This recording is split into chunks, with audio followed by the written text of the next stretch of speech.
Bonjour tout le monde, vous êtes bien sur les ondes de Radio Taïwan International. C'est Florian Dai et Sasa pour vous présenter le courrier des auditeurs de la semaine. Hello, hello, guten Tag, bonjour, bonjour, hola, hola, konnichiwa, xin chào, sawadika. C'est parti pour le courrier. Alors, un courrier qui commence d'abord avec des remerciements parce que vous avez été extrêmement nombreux et nombreuses à nous écrire suite aux tests de radio qui ont été effectués à Tamsui, avec l'antenne de Tamsui la semaine dernière. C'était vraiment impressionnant. Nos boîtes mail ont littéralement explosé pratiquement. On a reçu en 1 ou 2 jours plus d'une centaine d'emails. Ouais. Donc encore un énorme merci à toutes les personnes qui ont participé. Et alors, c'est impossible de citer tous les noms, parce qu'on n'en finirait plus, mais j'ai noté tous les pays, et c'est vraiment un tour du monde. Il y a 23 pays desquels on a reçu des rapports d'écoute pour cette nouvelle diffusion depuis l'antenne de Tanshui. Et donc, certains pays dans certains pays, il y a plusieurs personnes qui nous ont Bien écrit. sûr, ouais. Alors, je vais quand même citer les noms des pays pour... On fait un petit tour du monde. Alors, Algérie, Maroc, Canada, France, plusieurs régions de France, bien sûr, Ukraine, Luxembourg, Belgique, Allemagne, Inde, Japon, États-Unis, Espagne, Russie, Royaume-Uni, Suède, Bulgarie, Malte, République démocratique du Congo, Italie, Chine, Philippines, Finlande et Pays-Bas. J'ai plus de souffle là. Ouais, donc c'était vraiment une très bonne surprise de voir autant de rapports d'écoute. J'espère que j'ai pas oublié de pays. J'ai pas vérifié. Et puis merci aussi à Nicole, qui est notre stagiaire et qui travaille un petit peu dans l'ombre, on peut dire, qui fait un grand travail pour les auditeurs, puisque c'est elle qui envoie les cartes QSL. Donc elle va avoir beaucoup de travail Tout à fait. avant de nous quitter, puisque elle venait pour une année scolaire, donc elle sera là jusqu'à la fin du mois de juillet. Mm-hmm. Donc elle partira après avoir accompli son travail. Voilà. Et par rapport aux résultats des tests donc, de diffusion depuis l'antenne de Tamshui, il y a 2 fréquences qui ont très bien marché, donc ce sera probablement une de ces 2-là. C'est soit la 11 995, soit la 9 545, puisque nous avons eu de très bons retours sur ces 2 antennes-là, sur ces 2 fréquences. Et par contre, la 7240 et 7250 avaient une très mauvaise réception, notamment en France et en Belgique, donc ça sera probablement pas celle-là. C'est juste une supposition par rapport au premier retour que vous nous avez fait, c'est pas encore la décision définitive, mais voilà donc pour vos retours.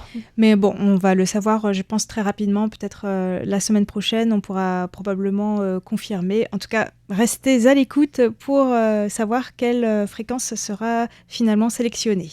Voilà. Alors, on va passer aux concours peut-être, qui sont très attendus. Et d'ailleurs, il y a certains auditeurs et certaines auditrices qui ont déjà commencé à répondre, mais on va les rappeler pour celles et ceux qui n'ont pas encore répondu. Oui, donc il y avait deux nouvelles questions. La question mensuelle, où on vous demandait quelle est la distance requise qui doit être laissée aux piétons pour passer au niveau d'un passage piéton avec un véhicule. Et les cadeaux, c'est ? Et les cadeaux, ce sont 6 stylos à billes avec une mine de précision et des décorations fantaisie. Donc il y a 3 stylos crocodiles gris en silicone, 2 cactus qui sont vert clair et un cactus vert foncé. Bon, c'est très très détaillé, mais si vous voulez voir tout ça dans le courrier de la semaine dernière sur notre page internet, on avait mis la photo, parce que c'est des stylos très marrants et très sympas, donc voilà, on avait carrément mis la photo. Et pour l'autre concours ? Pour le concours trimestriel donc de juillet, août, septembre, on vous demandait quel est le nom du présentateur et animateur de RTI qui a récemment disparu en Chine. Donc vous pouvez soit répondre par son nom complet en chinois, soit par son nom de plume par lequel il était plus connu. Mhm. Et si vous avez une bonne réponse, eh bien, on vous serait tiré au sort parmi les 4 gagnants qui auront un arrosoir de poche en métal. Qui est aussi sur la photo. Voilà. Donc pour les concours les 2 nouveaux concours du mois de juillet. Et on a reçu également énormément de questions. Donc il y a des questions qui sont très très vastes auxquelles on va essayer de répondre tout à l'heure. Mais je vais d'abord répondre à Andrei Novgorodsky, pardon si je prononce mal, qui nous écrit depuis Kharkiv en Ukraine et qui voudrait savoir si la communication postale entre Taïwan et l'Ukraine a déjà été rétablie. Et malheureusement, ce n'est pas encore le cas. Donc on espère que ce sera rapidement rétabli. Et puis bien sûr, on espère aussi que les hostilités vont bientôt prendre fin.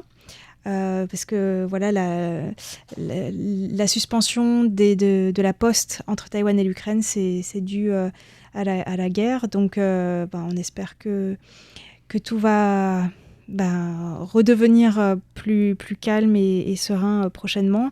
Et donc, si les cartes QSL ne peuvent pas arriver en Ukraine, je pense que Nicole va les garder en stock pour le moment où ça pourra arriver.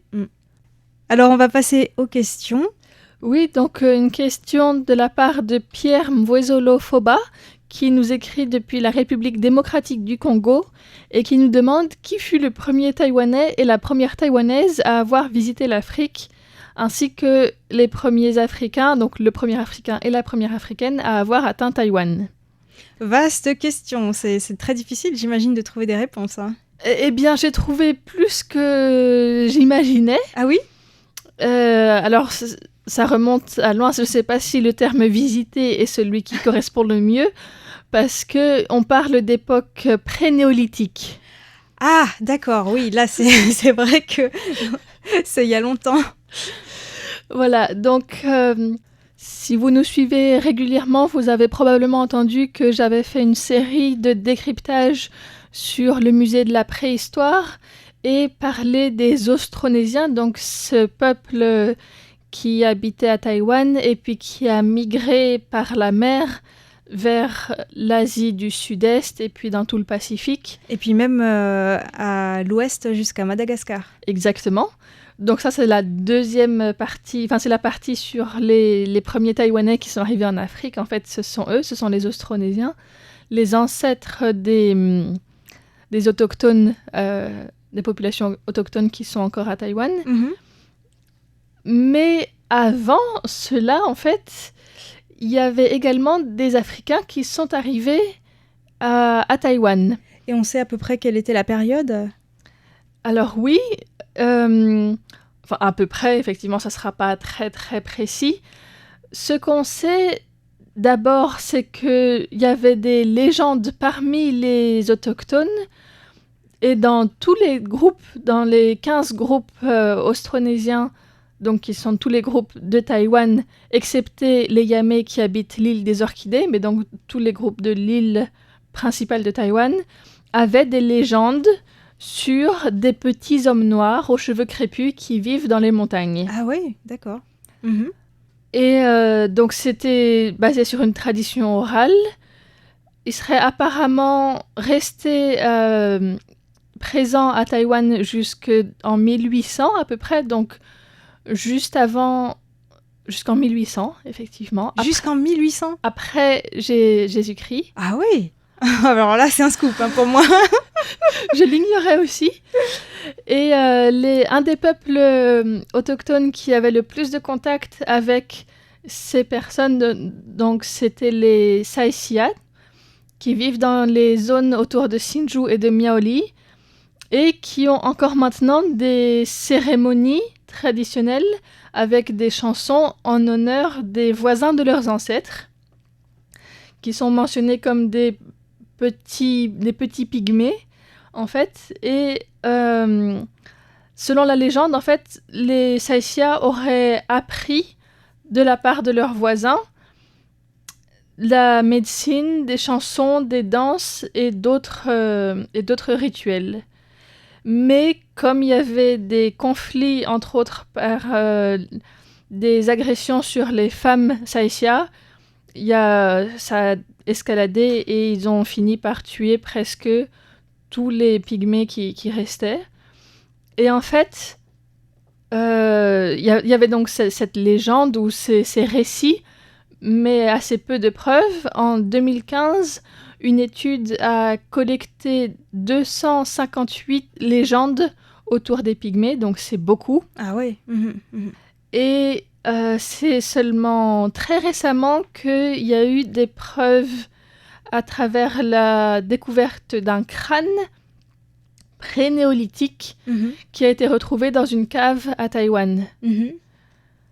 Et donc, ce crâne appartient à une femme dont les caractéristiques, en fait, montrent qu'elle est assez proche des Négritos qui ont été aux Philippines et d'autres peuples dans des îles indiennes. Et on pense que ces populations sont reliées à la première couche d'hommes modernes, en fait, c'est-à-dire ceux qui sont plus proches des Africains que des Eurasiens, qui seraient la seconde couche de migration. Et en fait, ces personnes-là seraient donc parties depuis l'Afrique à travers la péninsule arabienne et puis l'Asie du Sud jusqu'à l'Asie du Sud-Est et l'Australie. Et c'est une vague de migration différente et antérieure quelque part à celle qui allait vers l'Europe et vers l'Asie plus du Nord, donc ensuite en Chine et de là d'où viennent les Austronésiens. Donc c'était avant les Austronésiens à Taïwan. C'était avant les Austronésiens à Taïwan. Donc voilà pour c'est ça, l'origine des Africains ou des premiers Africains qui seraient arrivés à Taïwan. Les archéologistes n'ont pas trouvé un squelette complet, mais d'après le crâne, ils pensent que cette femme faisait 139 cm, donc elle était toute petite, et ça correspond avec les autres descriptions qui disent que c'était d'un peuple petit. Donc on ne sait pas trop si ils étaient déjà petits quand ils sont arrivés, ou bien c'est un développement différent qui a fait qu'ils sont devenus plus petits, en fait, et non pas grandis, comme c'est plutôt le cas avec les autres humains. On ne sait pas trop comment est-ce qu'ils sont arrivés, si c'est à travers les Philippines ou Bornéo ou bien ailleurs en Asie. Mais on l'appelle la femme de Xiaoma, puisqu'elle a été retrouvée dans la cave de Xiaoma, sur la côte est de Taïwan, en dessous de la cave de Basiendong, où il y avait déjà d'autres découvertes archéologiques qui avaient été faites. Et ce crâne date de quelques centaines d'années avant la vague d'agriculteurs du néolithique qui serait arrivée de Chine vers 4800 avant Jésus-Christ et qui ont ensuite commencé à habiter cette région-là de Taïwan. Donc on est sûr qu'elle n'est pas austronésienne, qu'elle est originaire d'une autre vague de migration qui avait habité Taïwan avant les Austronésiens. En tout cas, c'est passionnant et merci beaucoup aux auditeurs pour leurs questions parce que ça nous fait découvrir nous-mêmes beaucoup de choses auxquelles on n'aurait pas pensé en fait. Du coup, ça nous encourage à faire des recherches sur des sujets très intéressants. Voilà, il y avait une autre partie de la question qui était plus actuelle, mais je pense que ça sera pour un prochain courrier des auditeurs. Oui, parce que c'est un peu vaste parfois, les sujets. Voilà. Ok, merci beaucoup pour cette question qui était très intéressante. Oui, de la part de Pierre Mwezolo Fweba. De République démocratique du Congo. Exactement. Alors, je vais passer à une question de Christian Guibaudot qui nous écrit de France et qui nous a demandé si à Taïwan il y avait des casinos. Il écrit « Quand on connaît l'intérêt du jeu pour les Chinois ou les Taïwanais, avez-vous des régions dans l'archipel qui ressemblent un peu à Macao ?» Alors, je vais peut-être le décevoir, mais la réponse, en tout cas pour le moment, c'est non. Il faut savoir que les paris, paris avec de l'argent, sont interdits par la loi taïwanaise. Mais bon, comme tout ce qui est interdit, parfois il y a des choses illégales qui se passent. C'est ça. Ça veut pas dire que ça n'existe pas, ça veut dire que c'est souterrain. Voilà, et d'ailleurs j'en avais parlé la semaine dernière on en parle à Taïwan, Avec les pigeons. les courses de pigeons, Les courses de pigeons. qui ne sont Ouais. pas seulement des courses de pigeons, mais en fait il y a toute une partie illégale sur les paris d'argent, sur les courses de pigeons, et donc la police taïwanaise avait fait une descente dans le milieu des courses de pigeons et avait découvert qu'il y avait des gens qui pariaient des sommes d'argent astronomiques sur ces courses de pigeons. Si vous voulez en savoir plus, écoutez, on en parle à Taïwan de la semaine dernière. Alors, effectivement, à Taïwan, beaucoup de Taïwanais adorent les jeux de cartes et plus particulièrement aussi le mahjong, qui est un jeu traditionnel. Et donc, normalement, évidemment, on a le droit de jouer. On n'a pas le droit de parier de l'argent, surtout si c'est régulier. Apparemment, la loi dit que oui, si c'est une fois de temps en temps, si c'est pas des grosses sommes, mais bon, ils précisent pas la somme, donc c'est très flou. Mais normalement, on n'a pas le droit de parier de l'argent.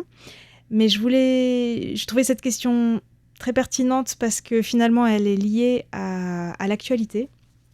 En fait, il y a quelques jours, on a appris que un parti politique qui s'appelle Taiwan Mahjong Greatest Party, donc le grand parti du mahjong taïwanais, ça existe, oui, a proposé... Vous me voyez pas, mais j'ai les yeux écarquillés en fait, c'est pour ça.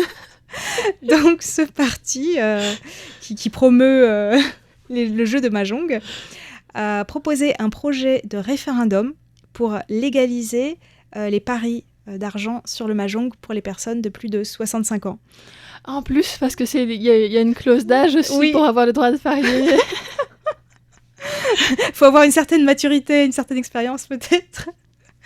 Alors, en tout cas, pourquoi c'est dans l'actualité aussi ? C'est parce que les représentants de ce parti vont être auditionnés par la commission électorale le 17 juillet prochain pour écouter leur motivation.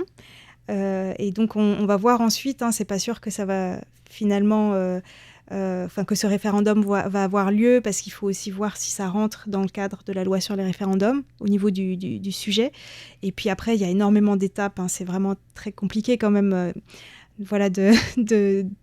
d'organiser un référendum à Taïwan.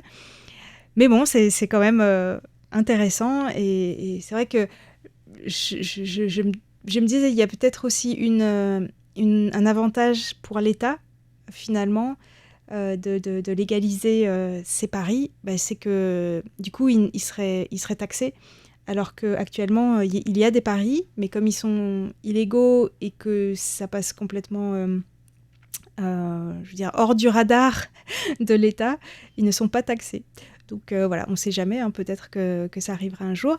Et une dernière petite information qui est importante sur les casinos. Donc à Taïwan, pour le moment, il n'y a pas de casino, mais il y a eu plusieurs référendums pour savoir si les populations des petites îles comme Matsu et Penghu voulaient installer des casinos. Donc en 2009, les habitants de Penghu ont voté contre. Et en 2012, les habitants de Matsu, qui est une île proche de la côte chinoise, eux ont voté pour. Et ce référendum avait un taux de participation de plus de 50%, ça veut dire qu'il a été validé. Mais alors, depuis 2012, il n'y a pas de casino à Matsu, parce qu'en fait, on s'est rendu compte que les infrastructures, notamment aéroportuaires et énergétiques, étaient n'étaient pas adaptées à l'afflux massif de tourisme pour un casino. Et puis, il y a un manque de terrain disponible aussi à Matsu. Donc voilà, pour l'instant, C'était pas très réaliste, en fait. Voilà. Mais bon, en tout cas, l'agrandissement de la piste d'aéroport est toujours en discussion. Et si ça se fait, peut-être que ce projet de casino pourrait redevenir d'actualité à Matsu. Mais en tout cas, ce serait le seul endroit à Taïwan où il y aurait un casino si ça se fait. Et probablement à destination des Chinois. Oui. Plus que des Taïwanais. Si ça reste interdit de participation aux Taïwanais, ce serait juste une source de revenus d'organiser tout ça, d'avoir le tourisme autour. Oui, et donc c'est pas pour rien non plus que ces référendums se sont tenus sur des îles qui sont assez proches de la Chine. Bien sûr. Voilà. Mais sinon, à propos des jeux d'argent, il faut aussi noter qu'il y a beaucoup de personnes qui y participent très peu en général, mais qui vont jouer au mahjong autour du Nouvel An chinois, parce que c'est vraiment la période où tout le monde se réunit pour jouer, même si c'est pas forcément avec beaucoup d'argent, ça peut être un petit peu, ça peut être juste entre la famille, mais c'est quand même un moment où on voit beaucoup de personnes participer à ces jeux-là, avec souvent quand même un peu d'argent en jeu. Mais du coup, si c'est pour le Nouvel An, je pense que ça passe à la limite parce que c'est pas quelque chose de régulier.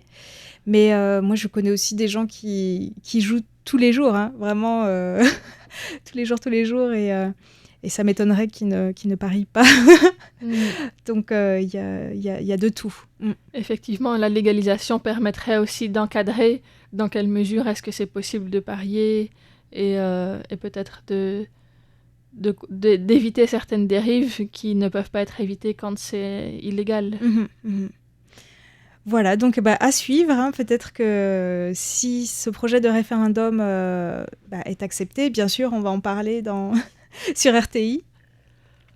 Voilà. Donc on remercie Christian Guibaudot pour cette question. Et je crois qu'il y a une personne qui te connaît, Floriane, qui nous a posé une question. Oui, donc c'est Isabelle Parentani qui nous écrit de Belgique et qui avait posé donc plusieurs questions. Donc aujourd'hui, on voulait parler en particulier de la place des vieux à Taïwan. Elle imagine que comme partout, la réalité des villes et des campagnes sont différentes, mais qu'il y a aussi des poètes et poétesses taïwanais. Et donc, ce serait un moyen d'avoir des témoignages de vieilles et de vieux sur comment ils vivent leurs grands âges.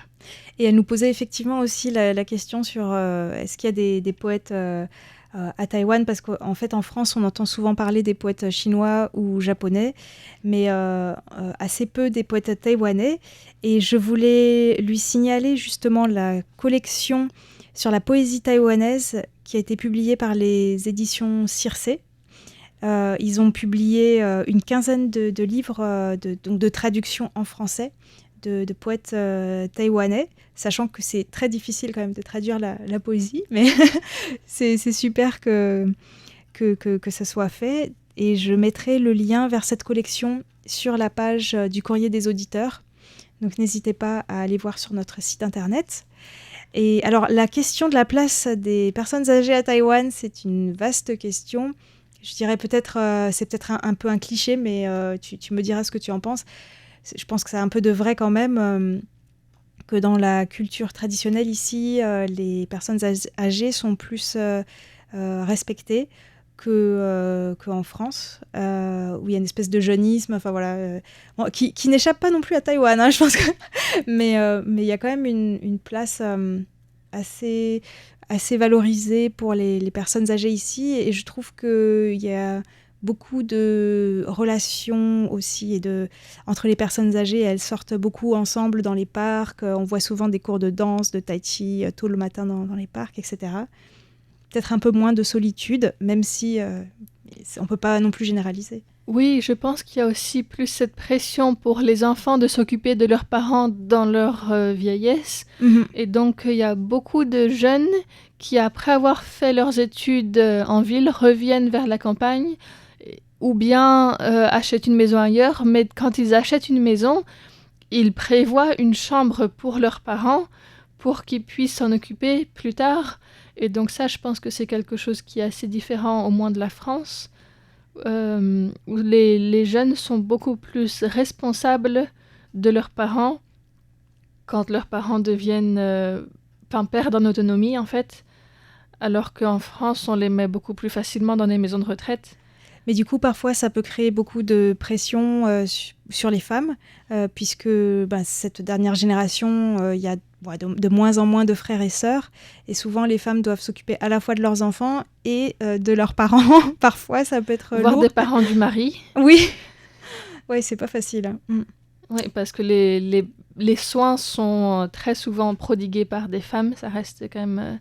même s'il y a aussi des hommes qui s'occupent de leurs parents. Et puis une différence aussi entre Taïwan et la France, c'est qu'ici, il y a des travailleurs d'Asie du Sud-Est qui ont un salaire minimum qui est plus bas que celui des Taïwanais. Et donc, ça permet en fait, de les employer comme aide à domicile, parfois pour aider à s'occuper des personnes âgées. Ce qui est beaucoup plus coûteux en France, en fait. C'est très, très coûteux d'avoir une personne comme ça tout le temps à domicile pour s'occuper de quelqu'un. Ouais. Donc voilà, c'est aussi une différence importante, effectivement, sur les soins qui peuvent être apportés aux personnes âgées à Taïwan. Et du coup, je voulais terminer ce courrier des auditeurs en vous lisant un petit poème. Donc, c'est un poème de Wu Sheng, qui est un poète assez âgé. Il doit avoir presque 80 ans, je pense, aujourd'hui. Au moins, je pense, oui. Oui. Et donc, c'est entre guillemets un poète considéré comme un poète du terroir parce que il est toujours resté à la campagne, qu'il adore, et il a beaucoup écrit donc sur la vie à la campagne, mais il a beaucoup écrit ces dernières années également sur la vieillesse. C'était un de ses sujets de prédilection. Donc je me suis dit, c'est peut-être une manière de lier les deux questions d'Isabelle Parentani, à la fois sur la vieillesse et à la fois sur la poésie. Donc n'hésitez pas aussi à lire son recueil qui s'appelle « Grand-mère n'est pas poète ». Et donc dans ce recueil, j'ai sélectionné une poésie qui m'a particulièrement marquée, dont le thème est la vieillesse. Voilà, je vais vous le lire. Apprendre à dire adieu. Dire adieu au sein de la mère, au cordon ombilical. Apprendre dès le premier cri à dire adieu au monde. Dire adieu au matin et au soir, aux saisons, aux années. Dire adieu à l'enfance, à la jeunesse, à la force de l'âge. Dire adieu, est-ce la porte qu'il faut franchir pour voir s'ouvrir un autre monde? Dire adieu à chaque rue, à chaque ruelle. Dire adieu à chaque plante, à chaque arbre autour de soi. Dire adieu, est-ce l'unique rite à accomplir pour s'engager dans un nouveau voyage? Dire adieu à ceux dont le destin n'a fait que croiser le vôtre. Dire adieu à ceux qui vous ont accompagné toute votre vie. Chaque rencontre porte fatalement en elle les prémices d'un adieu. Dire adieu à la richesse et aux honneurs. Dire adieu au désespoir et au ressentiment, à ce que l'on a conquis de haute lutte ou que le ciel vous a donné. De tout cela, il faut se dépouiller. Depuis le premier cri, chaque fois que nous disons adieu, ce n'est que pour apprendre à dire sereinement, pour finir, adieu à nous-mêmes. Alors, nous n'allons pas vous dire adieu tout de suite, mais à la semaine prochaine, parce qu'on a encore l'intention de continuer à vous accompagner un petit peu à la radio. J'espère en tout cas que ce poème de Wu Sheng vous aura plu, extrait du recueil « Grand-mère n'est pas poète ». Donc publié aux éditions Circé et traduit par Caitlin Suarez. On remercie Isabelle pour sa question, et puis on va vous dire à la semaine prochaine. Oui, continuez à nous envoyer vos questions. On en a encore un peu en stock, mais n'hésitez pas à nous envoyer de nouvelles. Et puis, merci encore pour tous vos rapports d'écoute. N'hésitez pas à continuer à nous en envoyer. Et nous vous souhaitons un très bon week-end et à la semaine prochaine. C'était Floriane Day et Sasa pour RTI. Au revoir.